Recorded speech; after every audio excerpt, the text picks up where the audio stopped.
आज मेरी शादी की पहली रात थी और मेरा दिल नहीं कर रहा था कि मैं अपनी दुल्हन के पास जाऊं। रेशमा जाने कितनी देर से शादी के बाद सज धज कर मेरे कमरे में बैठी मेरा इंतजार कर रही थी। मेरी उम्र 27 साल थी और मेरा घर में शादी का बस एक ही छोटा सा फंक्शन रखा गया था। कुमकुम की लाइट से थोड़ा सा घर को सजाया गया था ताकि यह मेरी महसूस हो सके कि इस घर में कोई खुशी का माहौल चल रहा है। यह घर मेरा नहीं था बल्कि मेरी मुंह बोली मौसी का था। उनके पति के काफी सालों पहले निधन हो चुका था और मेरी मासी अकेली थी और मैं भी अकेला था। इसीलिए मासी ने मुझे कहा, तुम मेरे बेटे बनकर रहो, मेरा कोई बेटा नहीं है। मासी मेरी माँ की सहेली थी, लेकिन सगी बहनों की तरह दोनों में प्यार था। एक ही मोहल्ले में रहती थी, साथ खेलकर पढ़ लिख कर बड़ी हुई थी और यह साथ उनका मरते दम तक नहीं छूटा था। मेरी माँ के जाने के बाद मेरी माँ की इस सहेली ने मुझे बहुत प्यार से रखा था। इसीलिए मैं बिना झिझक उनके घर में रहने के लिए आ गया था। मैं पिछले 3 साल से इस बात में रह रहा था कि यहाँ पर मासी और उनकी छोटी बेटी रहती थी। 4 साल पहले मासी की बेटी की उम्र 12 साल की थी और मैं उसे बच्चों की तरह ही समझता था। लेकिन वही 12 साल की बच्ची आज 16 साल की होकर मेरी दुल्हन के रूप में मेरे कमरे में बैठी हुई थी। वह कमरा जो मासी ने इस घर में मेरे नाम का रखा था और मैं 4 साल से इसी कमरे में रहता था। लेकिन मैं सपने में भी नहीं सोचा था कि मेरी शादी मेरी मुंह बोली मासी की 16 साल की बेटी से हो जाएगी। वह अंदर कमरे में बैठी हुई थी और मैं बाहर टीवी हॉल में सोफा पर बैठा हुआ था। मासी शायद सोने के लिए चली गई थी और जो थोड़े बहुत मेहमान थे वह भी घर वापस चले गए थे। लेकिन मैं कसमकस में था कि कमरे में जाऊं या न जाऊं। मुझे बहुत बुरा लग रहा था कि मैं एक 16 साल की लड़की से कैसे कोई रिश्ता बना सकता हूं। मुझे सोचते ही अजीब लग रहा था कि मैं उसे छोटी सी बच्ची के साथ पत्नी का संबंध, क्योंकि वह जैसे भी थी अभी बहुत ही कम उम्र की थी और छोटी बच्ची ही थी। मैंने बस अपनी मासी के कहने पर यह शादी की थी। हाँ, अगर रेशमा थोड़ी सी बड़ी होती, वह 16 साल की जगह 18 या 20 साल की होती तो फिर भी मैं शादी से खुश हो जाता, क्योंकि वह बहुत ही प्यारी लड़की थी और मुझे उससे शादी करने से कोई ऐतराज होता। मुझे प्रॉब्लम सिर्फ और सिर्फ रेशमा की कम उम्र होने पर था। उससे ज्यादा मुझे कोई मतलब नहीं था। लेकिन मासी ने कुछ इस तरह से मुझे भावनात्मक तौर पर ब्लैकमेल किया था कि मैं इनकार ना कर सका। मैं तो मासी से यह तक कह नहीं सका कि मैं अभी रेशमा के साथ फेरे ले लेता हूँ, लेकिन विदाई बाद में कर देना। जब वह बड़ी हो जाएगी तो आप उसकी विदाई कर देना। तब तक मैं अपने दोस्त के पास शिमला चला जाऊंगा और वहाँ कुछ काम धंधा करूंगा, कुछ पैसे भी हो जाएंगे। असल में हम एक ही घर में रहते थे। ऐसा नहीं था कि इस घर में से दूसरे घर रेशमा को विदाई होकर जाना था। विदाई से पहले मेरा मतलब यही था कि जिस तरह से पति पत्नी एक रिश्ते में बन जाते हैं, वह शुरुआत हम अभी नहीं करेंगे। जब रेशमा बड़ी हो जाएगी तब करेंगे, यानी आज से 4-5 साल के बाद, क्योंकि मैं इतनी छोटी सी लड़की से शादी करने को कानूनी जुर्म समझता था। मेरा फ्यूचर भी शादी की वजह से खराब हो सकता था। अगर किसी ने पुलिस में जाकर या कोर्ट में जाकर चुगली कर दी कि मैं एक कम उम्र की लड़की से शादी की है, तो यकीनन मुझे कोई न कोई सजा तो मिल ही जानी थी। मैं इन्हीं ख्यालों में हॉल में सोफे पर बैठा हुआ था कि मेरी मासी के कमरे का दरवाजा खुला और वह बाहर आ गई और मेरी तरफ हैरत से देखने लगी और मुझसे कहा, तुम अभी तक अपनी दुल्हन के पास नहीं गए हो? वह तुम्हारा इंतजार कर रही है। मासी के मुंह से यह बात सुनकर मुझे ना जाने क्यों अजीब लगा था। मैंने अपने दिमाग में सवाल का जवाब सोच रहा था कि मासी को क्या जवाब दूं। मैं उनसे क्या कहता कि मैं दुल्हन के पास नहीं जाना चाहता। मैंने कहा कि मेरी तबीयत ठीक नहीं है, तो मासी ने कहा, कोई बहाना नहीं चलेगा, तुम्हें अपनी दुल्हन के पास जाना होगा। शायद मेरी बात समझते हुए भी वह नहीं समझ पा रही थी। मजबूरन मुझे वहां से उठना पड़ा और रेशमा के पास जाना पड़ा। जैसे ही मैं कमरे का दरवाजा खोला तो देखा रेशमा पूरे दुल्हन के रूप में तैयार होकर सर झुकाए बैठी है। मुझे ना जाने क्यों रेशमा को देखकर बहुत दुख हुआ था। वह छोटी सी बच्ची थी और मासी के जिद की वजह से हम दोनों इस बेजोड़ रिश्ते में बन गए थे। मैंने फैसला कर लिया था कि मैं उसके साथ कुछ भी गलत नहीं करूंगा जब तक कि वह 20 साल की नहीं हो जाती। मैं उसके साथ पति पत्नी वाला रिश्ता नहीं बनाऊंगा। मैं खामोशी से तकिया उठाया और सामने के सोफे पर जाकर सोने लगा तो उसने हैरत से मेरी तरफ देखा। फिर थोड़ी देर बाद बोली कि आप बेड पर ही सो जाए, सोफा तो बहुत छोटा है, आपको सोने में परेशानी होगी। मैं सुबह से थका हुआ था। मैंने तकिया वापस अपनी जगह पर रखा और आंखें बंद करके लेट गया। मेरी आंखें बंद थी लेकिन मेरा दिमाग जगा हुआ था। मैंने महसूस किया था कि रेशमा अभी तक बैठी हुई थी। क्या हुआ, मेरे इंतजार में ही बैठी हुई थी।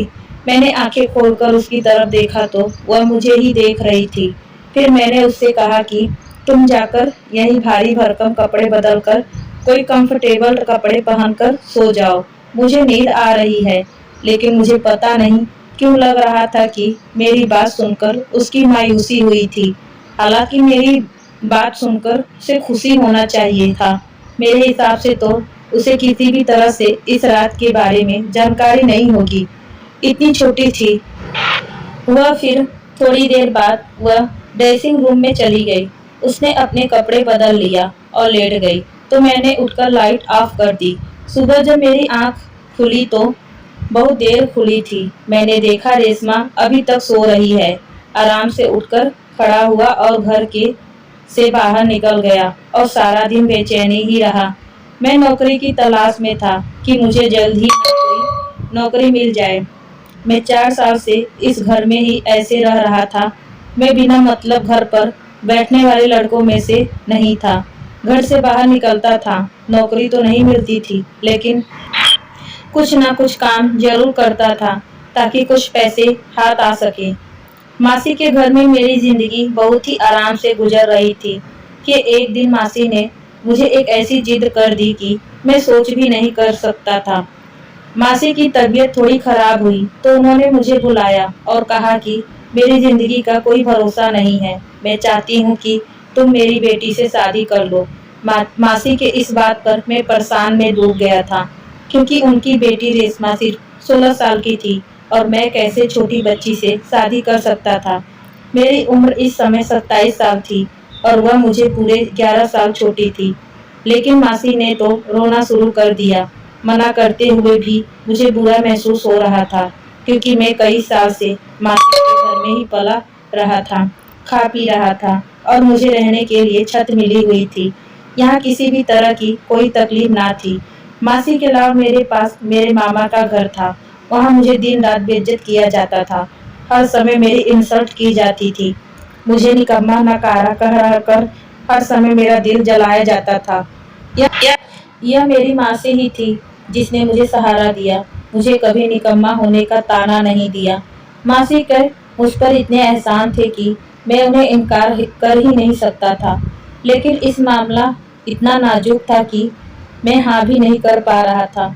अगर मैं इनकार कर देता तो मासी का दिल टूट जाता। उनके हार्ट में प्रॉब्लम हो गई थी।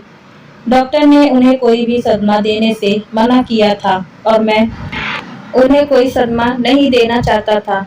अगर मेरी वजह से मासी को कुछ हो जाता तो मैं जिंदगी भर खुद को माफ नहीं कर पाता।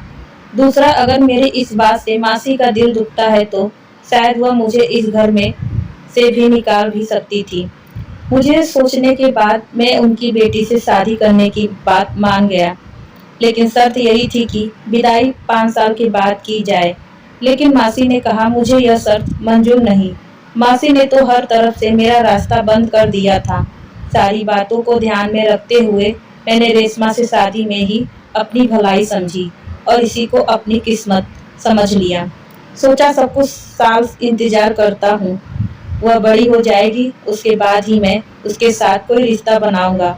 बस ठीक है, जिंदगी अच्छी गुजर जाएगी रेशमा के साथ। या फिर यह भी हो सकता है कि बड़ी होकर रेशमा का दिमाग बदल जाए और वह खुद ही शादी के लिए इनकार कर दे।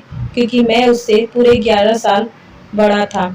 अगर वह ऐसा करती तो मेरे लिए आसानी हो जाती और मेरा रास्ता साफ हो जाएगा। लेकिन रेशमा की हरकतें तो मुझे कुछ और ही बता रही थी। वह इतनी भी छोटी नहीं थी कि जितनी छोटी मैं इसे समझ रहा था। मैंने महसूस किया था कि बहाने से वह मेरे करीब होने की कोशिश करती है। फिर मुझे लगा कि यह शायद मासी ने सिखाया समझाया होगा कि किसी तरह से उसे मुझे पति पत्नी वाला रिश्ता बना लेता कि जल्द ही रेशमा पेट से हो जाए और हम दोनों एक मजबूत डोर में बन जाए। मुझे मासी के इस सोच पर अफसोस हो रहा था। उन्हें अपनी बच्ची की सेहत की चिंता नहीं थी, बस उसका फ्यूचर सुरक्षित करना था। मैं कोई भागा तो नहीं जा रहा था, लेकिन एक बात मैंने नोटिस की थी कि रेशमा हर समय सोशल मीडिया का इस्तेमाल करती है। शायद उसे इस रिश्ते के बारे में सब कुछ मालूम था। यह उन लड़कियों की बहुत ही नाजुक उम्र होती है। कहते हैं इस उम्र के लड़कियों को माँ बाप की केयर की बहुत ज्यादा जरूरत होती है। अगर ऐसे में उनके ऊपर ध्यान न दिया जाए तो वह अपने राह पर भटक जाती हैं। वह अभी भी सिर्फ 10वीं क्लास में ही थी। कुछ दिनों में देख रहा था रेशमा की दिमाग की हालत दिन पर दिन अब खराब होती जा रही थी। उसे इस बात का डिप्रेशन था कि मैं उसके करीब नहीं जा रहा हूँ। दिन बहुत तेजी से गुजर रहे थे। मुझे रेशमा में कुछ बदलाव महसूस हुआ। उसका पेट कुछ फूला हुआ लग रहा था। उसकी रंगत पहले पीली पड़ती जा रही थी। मासी भी उन दिनों कुछ खामोशी सी थी, काफी बीमार थी, रहने लगी थी। एक दिन उनके सीने में फिर से तेज दर्द उठा था। मैं जब तक उन्हें अस्पताल लेकर गया वह दम तोड़ चुकी थी। यह सदमा रेशमा के लिए ही बहुत बड़ा था। उस समय मैं ही उसे संभाला था, लेकिन अब मैं महसूस किया कि उसका पेट बहुत ज्यादा बड़ा होने लगा है। मैं उसे डॉक्टर के पास लेकर गया। डॉक्टर ने अल्ट्रासाउंड किया और जो कुछ मुझे बताए मेरे होश उड़ गए। डॉक्टर ने कहने लगी कि आपकी पत्नी 5 महीने की प्रेग्नेंट है। यह सुनकर तो मेरा दिमाग घूम कर रह गया था कि जिसे मैं बच्ची समझ रहा था और उसने बच्ची समझकर उसके पास नहीं जाता था, वह कम उम्र में ही यह गुल खिला बैठी थी और अपना गुनाह छुपाने के लिए मुझसे शादी की थी। मासी की जल्दबाजी अब मुझे समझ आई थी। रेशमा का मेरे करीब आना मुझे अब समझ आया था। इतनी सी उम्र में इसमें यह सब कैसे कर सकती है। डॉक्टर कहने लगी आपकी पत्नी बहुत कम उम्र की है, जाकर उसका बहुत ख्याल रखें, वरना डिलीवरी में बहुत मुश्किल पैदा हो सकती है। मैं जब घर वापस आया तो रेशमा को कमरे ले गया, उसे बेड पर ले जाकर पटक दिया। मैंने कहा मुझे नहीं पता था कि इतनी सी उम्र में तुम यह सब कुछ कर बैठ सकती हो। तुम्हें और मासी को मैं ही मिला था तुम्हारा यह पाप छुपाने के लिए। और वह रोने लगी, कहने लगी मेरा कोई दोस्त नहीं है। मेरे ऑटो ड्राइवर ने जबरदस्ती मेरे साथ यह कर। और वह सिसक सिसक कर रोने लगी, कहने लगी मम्मी मुझे डॉक्टर के पास ले गई थी, लेकिन डॉक्टर ने अबॉर्शन से मना कर दिया कि मैं अभी बहुत कम उम्र की हूँ और तकलीफ यह नहीं सह सकती। मैं यह सुनकर सर पटक कर बैठ गया था। रेशमा कहने लगी मुझे तलाक मत दीजिएगा, बेशक आप दूसरी शादी कर ले, लेकिन मुझे अकेला मत छोड़िएगा। मेरा कोई दोस्त नहीं है। वह मेरे कदमों में बैठी हुई थी, लेकिन मैं उसकी तरफ देख भी नहीं रहा था। उसने और उसकी माँ ने मुझे जो धोखा दिया था वह मुझे सहन नहीं हो रहा था। मैं उसे धक्का देकर घर से बाहर निकाल आया, हमेशा के लिए। जो सच मेरे सामने खुलकर आया था मेरी हस्ती को हिलाकर रख दिया था। शिमला जाने के मेरे सारे पेपर तैयार थे। मैं अगले दिन ही रेशमा को बिना बताए चला आया। उस समय मेरे दिमाग में बिल्कुल नहीं आया था कि वह अकेली कम उम्र लड़की है जो कि माँ बनने वाली थी, और अभी तो उसके पास उसकी माँ भी नहीं है। वह अकेली थी, उसका क्या होता मैं बिल्कुल भी नहीं सोचा था। शिमला में कुछ महीनों बाद मुझे एक अच्छी नौकरी मिल गई थी और मैं अपनी जिंदगी में व्यस्त हो गया। मुझे नहीं पता मेरे पीछे से रेशमा का क्या हाल हुआ होता। लेकिन जो कुछ मैंने किया था शायद गलत किया था, और यह एहसास मुझे चैन नहीं लेने देता था। मैं रातों को उठकर बैठ जाता था। रेशमा का ख्याल मुझे परेशान करता था। मेरा 2 साल का कंटेस्टर था, उसके खत्म होने में ही सीधा हिंदुस्तान आया। मैं एक बार अपनी आंखों से देख लेना चाहता था कि रेशमा ठीक है या नहीं, उसके बाद मैं निश्चित हो जाता। लेकिन घर आकर जो मैंने देखा, मेरी आंखें फटी की फटी रह गई। क्या यह वही रेशमा थी, एकदम हड्डियों का ढांचा हुआ, सामने सोफे पर पड़ी हुई थी। चेहरा जैसे किसी ने पीला रंग लगा दिया हो, हाथ पैर सूखकर लकड़ी के समान हो गए थे। मैं तड़प कर उसके पास पहुंचा। उसने आंखें खोलकर मुश्किल से मुझे देखा था। देखकर शायद उसे विश्वास ही नहीं आया था। उसने मुझे छूकर महसूस किया। मैंने कहा, रेशमा, हाँ मैं ही हूँ। और फिर उसकी आंखों से आंसू बहुत बहने लगे, रोने लगी और बोली, तुम्हारे जाने के बाद मैं बहुत तकलीफ सही है। पता नहीं भगवान ने अब तक मुझे जिंदा क्यों रखा है, वरना मैं मर तो उसी दिन जाती जब मैं एक मरे हुए बच्चे को जन्म दिया था। वह तकलीफ याद करती हूँ तो अभी सहन सहन से जाती हूँ। उस समय मुझे तसल्ली देने वाला कोई भी तो मेरे पास अपना नहीं था। वह अपनी आबीती सुना रही थी और मैं बस उससे सुन रहा था। मेरा दिल उसकी हालत पर खून के आंसू रो रहा था। उसकी हालत का जिम्मेदार सिर्फ और सिर्फ मैं था। मैं उसे बाहों में उठाकर अस्पताल लेकर भागा था। उसके सारे चेकअप होने के बाद पता चला कि उसे टीबी हो गया था। मैं उसे अपने साथ शिमला ले आया और वहीं उसका इलाज करवाने लगा। पूरा 1 साल लगा था उसे बिल्कुल ठीक होने में। मैंने उसे हाथ जोड़कर माफी मांग ली थी। मैंने कहा, मुझे माफ कर दो। जो कुछ भी किया मैंने गुस्से में एकदम कदम उठाया था। मुझे ऐसा नहीं करना चाहिए था। रेशमा का दिल वाकई में बहुत बड़ा था। उसने मुझे माफ कर दिया। उस दिन मैंने रेशमा को सच्चे दिल से अपनी पत्नी के रूप में स्वीकार कर लिया था। हमने अपनी जिंदगी की नई शुरुआत की थी। तो दोस्तों, आपको हमारी यह कहानी कैसी लगी, हमें कमेंट बॉक्स में जरूर बताइएगा। अच्छी लगी हो तो हमारे चैनल को सब्सक्राइब, वीडियो को लाइक शेयर करना मत भूलिएगा। धन्यवाद दोस्तों।